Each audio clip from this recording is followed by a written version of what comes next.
Is India's governing party to blame for reports of rising Islamophobia? Rights groups say attacks against Muslims have increased since the BJP took power. So, what does growing religious intolerance mean for the future of India? This is Inside Story.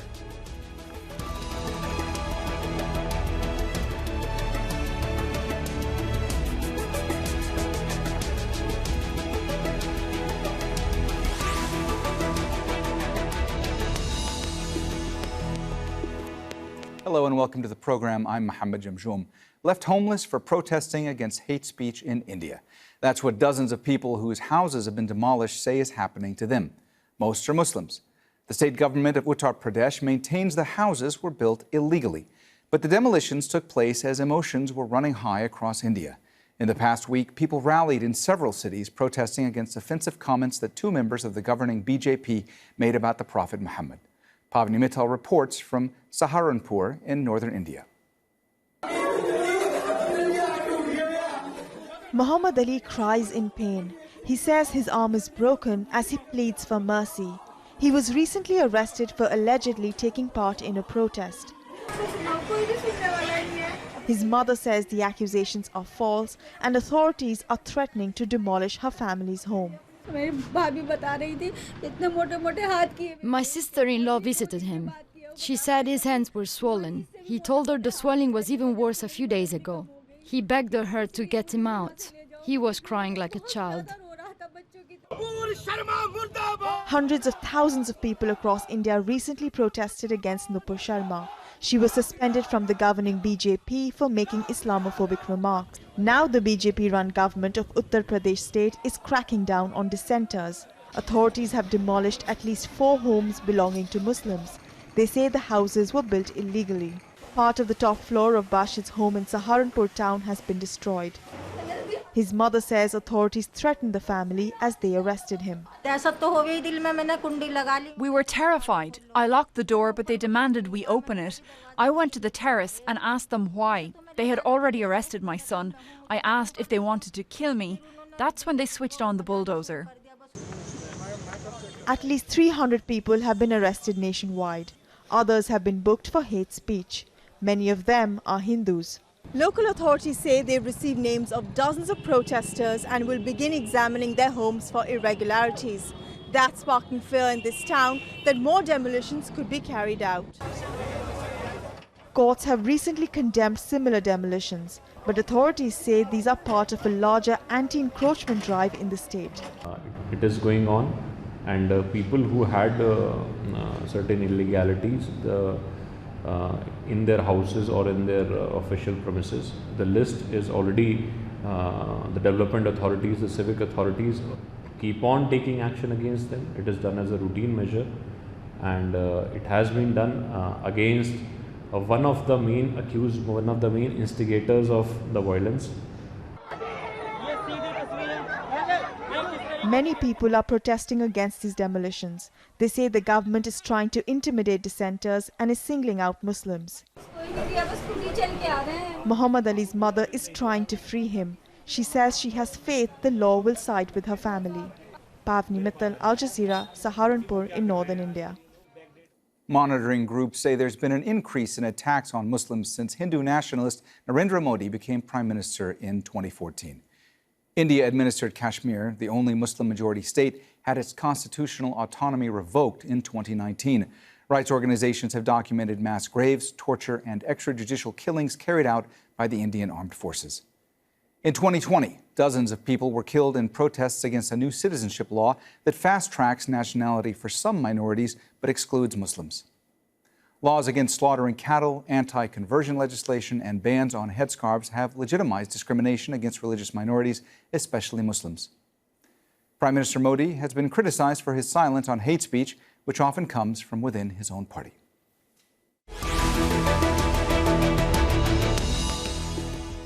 All right, let's go ahead and bring in our guests in New Delhi. Fatima is a journalist at the Quint. In Kochi, Thulasi K. Raj is a lawyer at both the Supreme Court of India and the Kerala High Court. Also in New Delhi, Ashish Shukla is a journalist and author. A warm welcome to you all, and thanks so much for joining us today on Inside Story. Fatima, let me start with you today. So demonstrators in different cities have been protesting against the demolition of homes owned by Muslims. The local government says that the buildings had been constructed illegally, but rights groups say that this is part of an attempt to intimidate Muslims. Is there any legal justification for the demolishing of these homes owned by Muslims? Right. So you have to look at this in context of what's been happening in the country for the last couple of months. Forget years, but just in the last couple of months, there has been a pattern of this exact same thing happening one after the other in BJP ruled states. There is some violent spurt between two communities, or there is some sort of a small scale riot or a clash. And the very next day or the day after, hordes of Muslim houses are demolished. And the justification given, okay, on the one hand, the government also says that this is our way to punish stone pelters or those creating violence in society. And on the other hand, they also give a legal justification saying that no, look, these are illegal houses. It is a bizarre coincidence, and it's not lost on anyone why these demolitions are taking place just days after the violence, why those accused of said violence are then being punished in this way. I would like to reiterate that none of these people have been convicted of any crime. They have not, very few have even FIRs filed against them. So purely on the basis of accusations leveled by the state police, their houses are being demolished, their houses are being reduced to rubble. And many of them, in fact, the house that was demolished in Allahabad, now known as Prayagraj, was of a young activist called Fatima and her father, Mohammed. Both of them are activists. They are vocal critics of the government. They have been for a couple of years now. And so when their houses are demolished like this overnight, just to reiterate that the notice was put on their house after 10 p.m. on Saturday night, and Sunday afternoon, their house was demolished. They weren't giving it, even legally, there is so much discrepancy because they weren't given enough time to even show cause. And when something like this happens, of course, you're directly targeting the critics, but you're also sending out a message to all the Muslims across the country that if you speak up too loudly against the government, your house, the one place you're supposed to feel secure in, will be demolished and razed to the ground. Ashish, let me get your perspective on this, because you heard Fatima there talk about some of these cases of well-known activists who have had their houses demolished, activists like Mohammed Javed, who she mentioned in her answer. And you know, there are Hindu nationalist politicians who are known for their sectarian rhetoric against the country's Muslim minority. They have been calling on authorities to demolish the homes of people accused of crimes. Does that not violate constitutional laws that ban collective punishment? See, as far as I know, there is a case pending with Allahabad High Court, and that is that these bulldozers who are being run on the activists, you call activists, the police and the administration call them rioters, because a week back, India witnessed a simultaneous, a very coordinated, to what appeared to stoning at various places in various states. So the fact is that the court is taking a call on it. As for the fact that these people had the wrong end of the stick and the administration of the BJP ruled states punished them, it is also a fact that these notices of illegal construction was given back in May, at least in the case of Mohammed Javed, who is in the center of everyone's attention because his daughter, Fatima, she was also involved in the protest in JNU, Jawaharlal Nehru University, a couple of years back. So there has been a history of them speaking on issues where the Indian government has moved, like Citizenship Amendment Act and this present one. So all things being said, it is a fact that these activists have a history of disturbing law and order at different places in the country. And there is also a history that these houses were given notices a month back. It is not, even though the notice was plastered on Mohammed Javed's house on 11th of June and 12th the demolition began, the authorities' justification is that he hadn't been replying to a series of mails, series of notices, and the last notices did say that if you don't do it, it would be done on 12th. So that being so, the opinions aside, the prejudices aside, the fact is that they have gone to the court, and if the court deems fit that this has been done illegally and with a view to harass a few individuals, particularly those who are Muslims, the court would take a call. And the court has been pretty good, because you remember in Jahangir, when a similar demolition drive was on, the court intervened and stopped the government in its tracks. Fatima, I see that you want to jump in. I just want to go to Thulasi first to get a legal perspective on this. Thulasi, we have heard from many in India, from officials who have said that these demolitions are being done because of illegal construction. We have heard from many activists who have said that these demolitions are being done because it is a crackdown on dissent and activism. From your perspective, are these, when these homes are being demolished, is that actually legal? Thank you for the question. I believe as far as the law is concerned, no law permits a demolition without sufficient notice. Secondly, laws do not permit an action of taking revenge by the state in this manner, purportedly in response to certain protests which were made by the members of the Muslim community. So these two aspects, I think, are extremely important to note. India is still a democracy, and there is a right to peaceful protest that's guaranteed under the Constitution, under broadly the right to life. There is a space for dissent in the country. You can criticize the government, you can disagree with the government. And every time you disagree with the government, if this is the way that the government is reacting to it, by just using its police power to antagonize you, to provoke you, and just go over and bulldoze your homes, then I would think that India is becoming much less of a democracy than it ever was. And that is the larger problem that we are facing here. On the law, it's in fact completely antithetical to the constitutional values, antithetical to the legislations which are in place, which provide for due process, due notice, the right to hearing, and a variety of other rights which are part and parcel of the principles of natural justice. None of them are being complied in most of these cases. Various people whose houses have been already demolished do not know on what account has this happened, on the basis of which particular protest, on the basis of which particular participation, on what day has this action been taken by the state. So you can see that there is an absolute darkness as far as the allegations are concerned. And the cost that is imposed on the people who are, as Fatima rightly said, who are yet not convicted, but only accused of certain offenses, is quite large. Essentially, they have been just rendered homeless in a country that is not doing so well on welfare measures to begin with. And overnight, being rendered homeless for actions whom you do not have any clue what you have exactly done is a tragedy of the day. And I think that global leaders as well as global citizenry need to take note of what is happening in India, which is extremely scary and frightening for Indian Muslims. Fatima, let me get back to you now. I know you wanted to respond to what Ashish was saying, so please go ahead.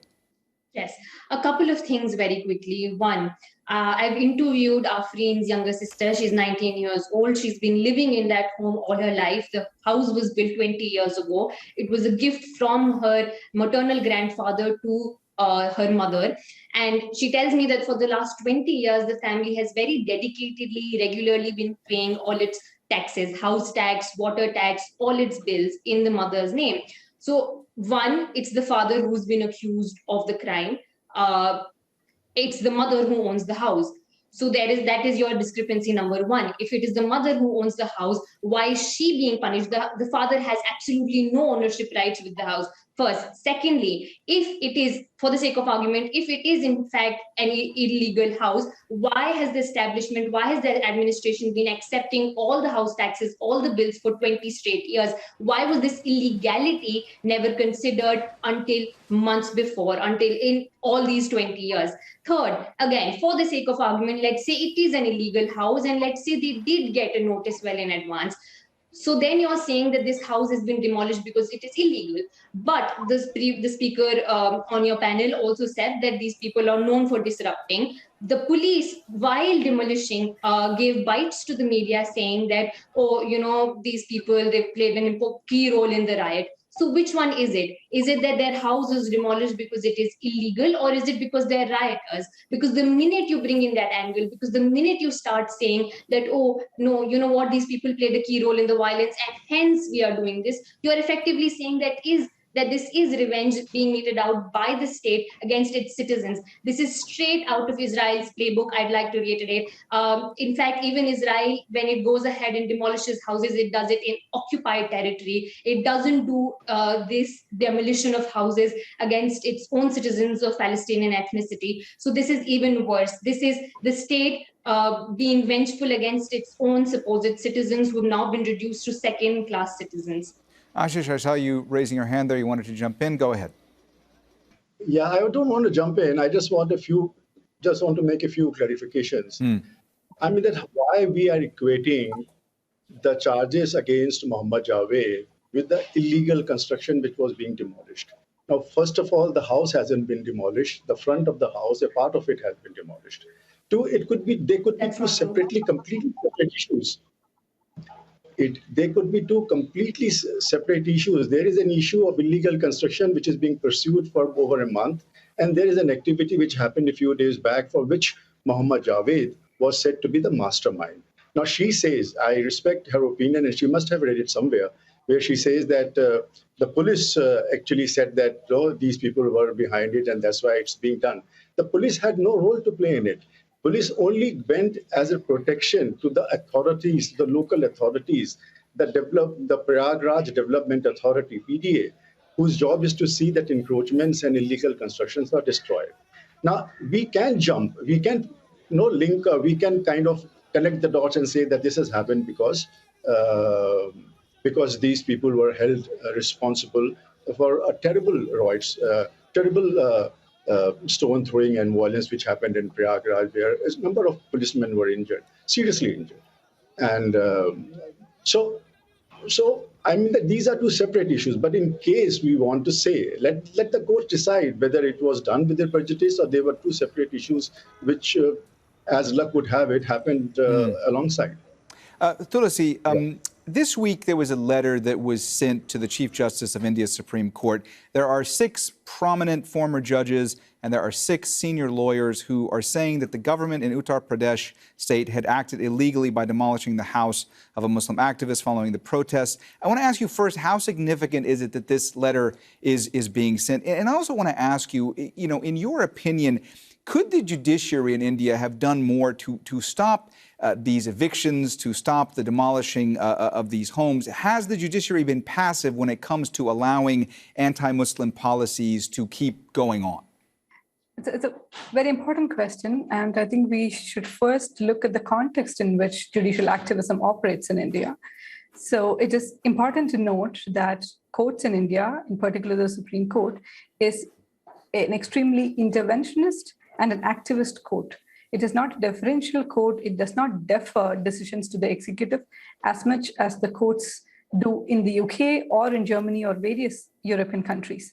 So this is the context in which we are talking about, that we have a very active, very eager judiciary. And if we look at how the judiciary is reacting to something which I would describe as a fundamental political crisis in contemporary India, I would think that as a lawyer, I'm not quite optimistic about the court's intervention. Courts since 2014, especially the Supreme Court, has been extremely deferential towards the central government. It has been adopting several tactics not to hear cases against the government and not to sort of make adverse remarks against the government in a series of cases.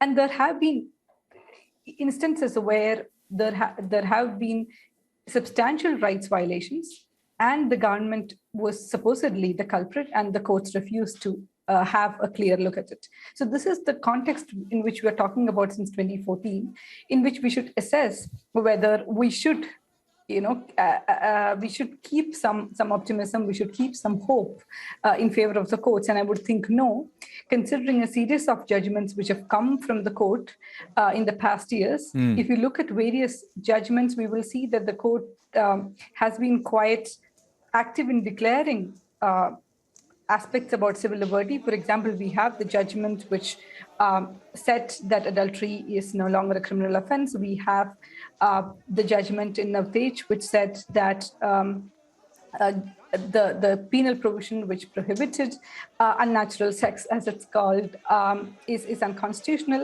But when it comes to concrete political issues, where the central government is at the helm of affairs and is necessarily the culprit, the courts have been quite hesitant to interfere. So I would not keep any serious optimism on the Supreme Court or on any other courts in this political juncture. Fatima, I just want to take a step back for a moment and ask you a broader question. That question is, in your perspective, from your perspective, what does growing religious intolerance mean for the future of India? I mean, India in the last 8 years has really descended into this absolute nation that most of us don't even recognize, very honestly. It's heartbreaking. But at the same time, as reporters, as journalists, it's our job to cover these issues. And day in and day out, this is just one of many issues of religious discrimination, of harassment meted out by the state. In a lot of cases, it is done by its paraphernalia. And what it effectively means is that Muslims are then rendered second-class citizens, and in effect, they feel like they don't even belong in their own country, the country that they chose, the country that they opted for during the partition in 1947. They did not go to Pakistan and they chose India. And today, 75 years later, when things like this happen, when they are not safe in their home because you don't know when it will be razed to the ground, when hijab-wearing girls are not allowed entry into their schools and colleges in Karnataka, when mob lynching and cow vigilantism becomes commonplace, when Muslim men are harassed and attacked in the name of love jihad, effectively all of these things, little by little, they make you less and less optimistic about the state of this country, especially the Muslims. I cannot tell you the number of Muslims in the last 5 years who have left this country or who are thinking of leaving this country, because that's how difficult it has become to survive here and also live as just dignified, equal citizens. Ashish, we only have a couple of minutes left. There have been protests that have been held in several cities against two former officials of the BJP. They had made remarks about the Prophet Mohammed that many considered offensive. Prime Minister Modi has so far not commented on the controversy over these remarks. Why has he not said anything, especially at a time when there is so much criticism of the government's stance? I tell you what. You see, we definitely know about Nupur Sharma, who was dismissed and said to be a fringe element by the BJP. And this letter wouldn't have been drafted without the Prime Minister's consent, because his reputation in the Middle East, in the Arab world, is quite high. And it has struck a very good note with across the spectrum, be it Israel and Saudi Arabia, who usually haven't gone along well, or with Iran lately. So I say that when you say that there have been other people than Nupur Sharma who have made remarks against the Prophet, I'm not aware of it. I simply am not aware of it. If you are saying so, it must be true. Because Modi at this juncture would not like to derail whatever he has done in the last 8 years. Whatever welfare schemes have been initiated, and there have been many because of which India has grown enormously in the last few years, there have not been any discrimination where Hindus have got it and Muslims haven't got it. You see, there has been one particular issue has to be understood. Hindus have come to power and they have retained power in the form of BJP in 2014. And this rise of Hinduism definitely kinds of trouble because it has been a new thing. And the latent fears of minorities like Muslim people, it is very natural that they are anxious. And when they see none of their MLAs and MPs are elected, it intensifies. And whenever even the small remark in 1.3 billion people is made, it is made as if the entire nation is against Muslims. At the ground level, I still feel we work along beautifully.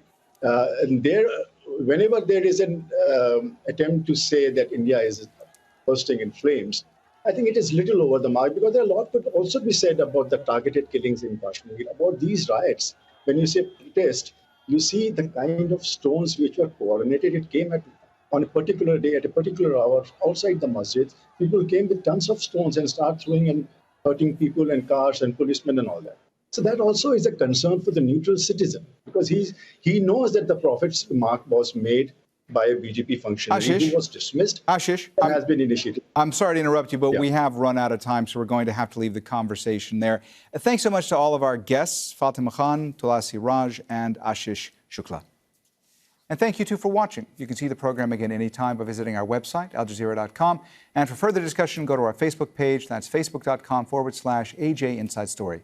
You can also join the conversation on Twitter. Our handle is @AJ Inside Story. From me, Mohammed, Jamjoom, and the whole team here in Doha, bye for now.